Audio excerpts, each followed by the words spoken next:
Választott szakterület a orvoslás, 34 éve orvosként dolgozom, jelenleg sebészorvosként itt a Járóbeteg Ellátó Centrumban.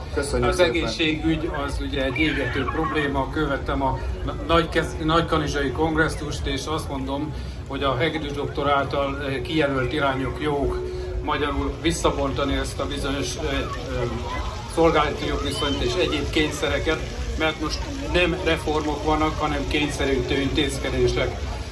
Egy kicsit méltatlanul háttérbe szorult az alapellátás szerintem, mert a kórházi ellátással most több fény kapott, mondjuk úgy, hogy többet foglalkoztatok, akár a klimatizálás, akár a kórház felújítások kapcsán. Elnézést, hogy közösszön doktor úr, képviselő, 45 percben ennyi fért bele, és ezért jelentettük be, hogy lesz egy 2 napos nagy konferenciánk, ahol a szakdolgozókkal, alapellátással is fogunk foglalkozni. Igen, nekem most van egy vállalásom, mert nekem az ügyeleti ellátás most a égető probléma, és gyakorlatilag ez most a probléma térképre is felkerült tegnap, mert hogy nagyon sok ügyeleti pontot megszüntettek minden megyébe. Itt Hajdúbiharban 22-ből maradt 10 összesen, ebből 5 az, ami 24 órás ügyelet. El lehet gondolni, hogy milyen hátrányos helyzetbe kerültek sok ezren, akik eddig az ügyeleti pontokra, amik közel voltak hozzájuk, el tudtak menni, és most nem tudnak elmenni. Na most én benne voltam a régi ügyeleti ellátásban, 18 évig ügyeltem háziorvosként, és az újat, amit ugye ez a pilot program, amit itt tartok a kezemben, ennek az eredmény, erre hivatkoztak, és az országos szintű átalakítást erre alapozták. Ez kérem szépen egy reklámtanulmány.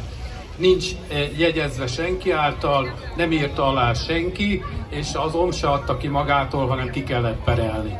Úgyhogy én nekem az a vállalásom, hogy ezt a példányt oda fogom adni áttanulmányozásra. A mi véleményünk az első oldalon ott van, amit erről el lehet mondani, és azt kérném, hogy legyen ez egy prioritás, hogy az ügyeleti pontok legyenek visszaállítva, vagy legalábbis egy részük észszerű keretek között. Nagyon szépen köszönjük doktor úr a munkáját, és a javaslatát is át fogom mindjárt venni, és odaadjuk az egészségügyi munkacsoportunknak és Hegedűs doktor úrnak is. És szerintem önmagában szégyen ez az ügyeleti átalakítás is. Ugye itt azért sok sebből vérzik, egyrészt a háziorvosok, másrészt valóban a betegeknek a hozzáférésének a lehetősége. Nem is sok orvos mondja, hogy volt valami, ami úgy, ahogy működött, és azt is szétverték.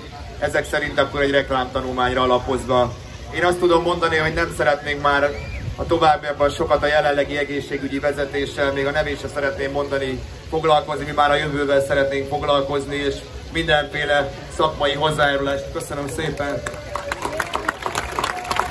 Mindenféle szakmai hozzájárulást köszönünk, és tanácsot, észrevételt, akár az alapellátás, akár a háziorvosi ellátás, akár az ügyeleti ellátás, és most lehet, hogy szakmaiatlan dolgokat mondtam, ami ennek a része, vagy a szakápoló, szakorvos hiánnyal kapcsolatos dolgokat, vagy akár a felsőoktatás, az egészségügyi oktatásnak a még további fejlesztését, a hiányszakmák kiemelten kezelését.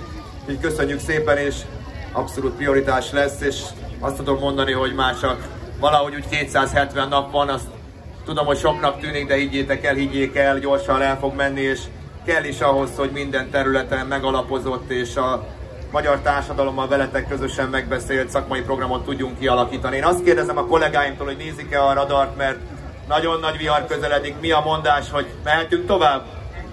Még egy kérdés, és azt mondják, hogy utána itt földindulás lesz, úgyhogy hallgatjuk, és utána mindenki elnézést kérünk, nem. Én szívesen maradnék, de talán jobb, ha elindul mindenki haza. Igen? Jó estét! Nevem Szabó Dávid, és jó estét! Először is szeretném megköszönni, hogy eljött Hajdúszoboszlóra már harmadszorra. Köszönöm a lehetőséget. Erre sok más politikus